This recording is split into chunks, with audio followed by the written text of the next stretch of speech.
Mystery, danger, fifth column activity. Aha, secret weapons, deadly formulas. These are the forerunners of invasion. Say, what kind of an invasion is this? Why, it's just a bunch of kids in a doctor's office. What do you suppose they're up to? Uh-oh. Well, now, these floors are kind of slippery. It's a doctor's office, all right, but these kids aren't sick. No, sir, they're here to fight. To fight the oldest invasion of all, invasion by disease. You see, they've come to be vaccinated. Of course, this is Tubby's first vaccination. He won't admit he's afraid, but he is a little worried. Well, I guess it'll be okay. What do you suppose this vaccination business is, anyway? Say, that must be the needle. Boy, it sure looks awful sharp. Hey, I'm not going to let him stick that thing into me. It's easy enough to see that Tubby doesn't quite appreciate what we're trying to do for him. I think we ought to take things a little slower right at the start here and let him in on the idea. Explain to him what vaccination really is. And while we're at it, why don't we get the rest of them in, too, so they'll understand what's going on when it's their turn. It's nice of you gentlemen to drop in like this. As a matter of fact, we were just going to call you anyway. You see, the doctor's going to tell us a little story. A story about vaccination. He's going to show us just what goes on inside our bodies when we get sick, and how vaccination will help us get all set to fight off diseases even before they can sneak up on us. Now, in the first place, your body is a whole lot of separate parts, all brought together into one wonderfully organized machine. It's like some big city with a lot of separate buildings or factories. For instance, the heart is the central office for the distribution of supplies to the other buildings of the city. And the blood is really made up of many little workers, which the heart sends to the different factories. Come along over here a minute. We'll show you some of these little workers in person. Of course, we can't show them to you while they're traveling around in your body doing their work, but you can see them sitting still on this glass slide. First, we'll spread them out thin so as to get a good look. There.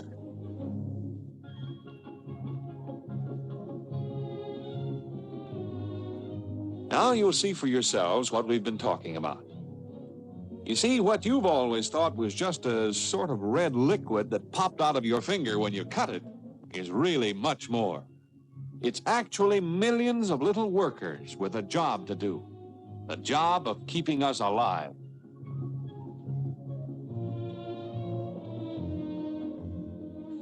Looks like Rags here has a little bloodhound in him. Well, let's get back to our story of vaccination and see where we go from here. Let's see now. Here we are. We were just going to tell you about our veins and arteries and how they're like the roads and highways of the body, because it's through them that the little workers get around to the different organs or factories and do their job. Remember, we said your body is really like a city, a model city, in which everything runs smoothly, and will continue to do so as long as it's left undisturbed. Undisturbed by the invader, disease.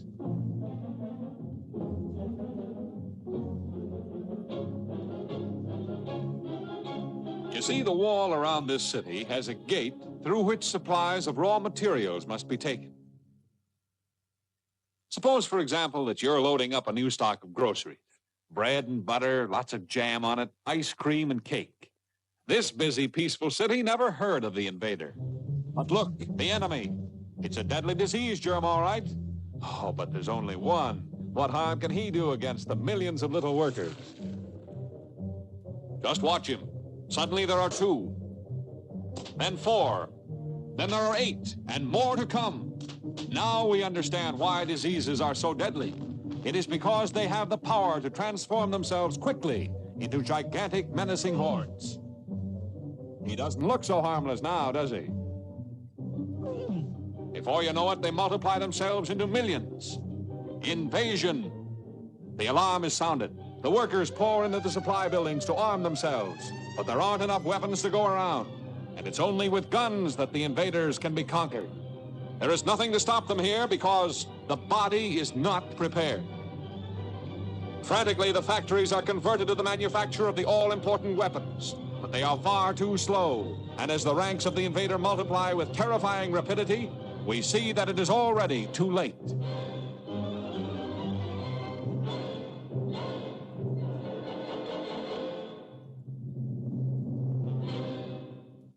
This city is blacked out forever, yet it could have been saved.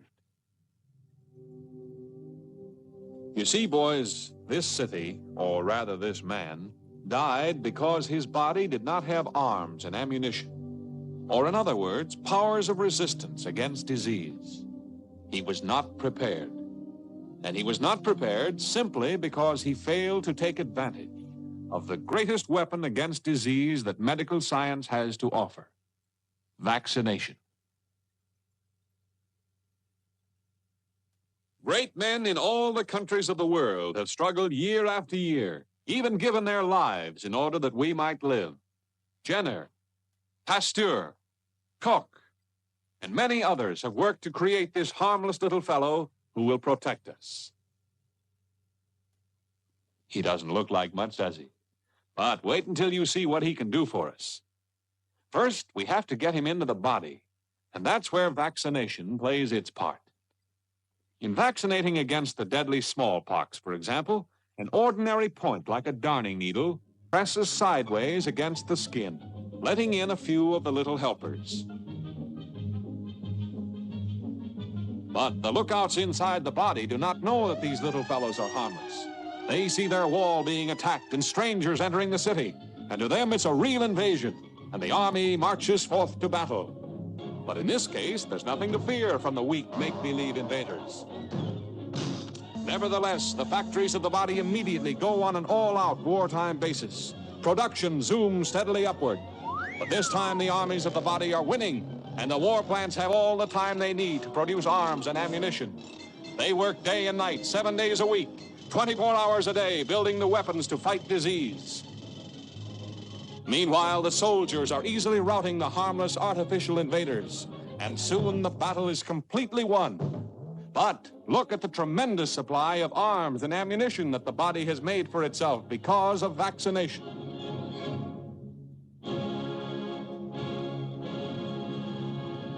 We're ready for the invader. Let him come. Now, suppose you should catch some deadly disease right out of the air itself, because eating isn't the only way the invaders can enter. They fly around on tiny dust particles or little drops of moisture. They're apt to be all around us, anywhere, anytime. But if you've been vaccinated, you don't have to worry, because your body is prepared against the invader, no matter which way he chooses to enter. Here they come, airborne troops launching their deadly attack. They're sure of themselves, confident of their power. But, brother, they've got a real surprise in store for them this time.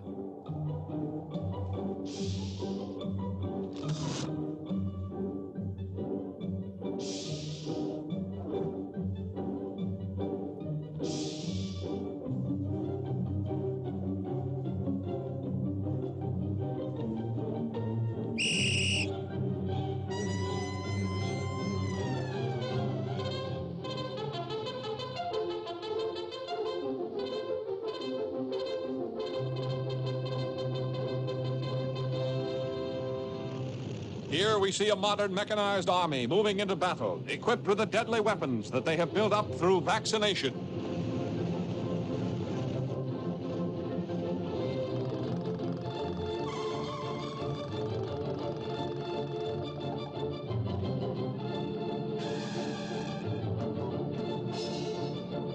The Black Horde continues its menacing advance. This is no false alarm. This is a real, full-scale invasion. But the army of the body has been prepared. Look, our fighters are knifing through the invaders, slashing them to ribbons. Watch them use the firepower of mobile equipment to overcome the deadly disease germs. On every hand, we see brilliant examples of military strategy.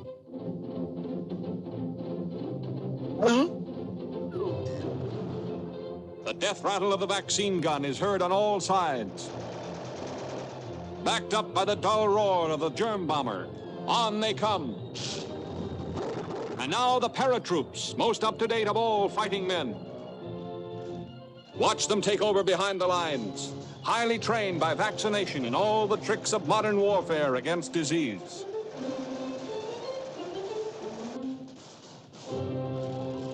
They throw open a decisive wedge, into which rush the overwhelming and victorious army. Victorious because they have arms and ammunition. Arms and ammunition given them by vaccination. Well, it looks as if we have a customer already. Now we'll get a chance to see just what vaccination really is.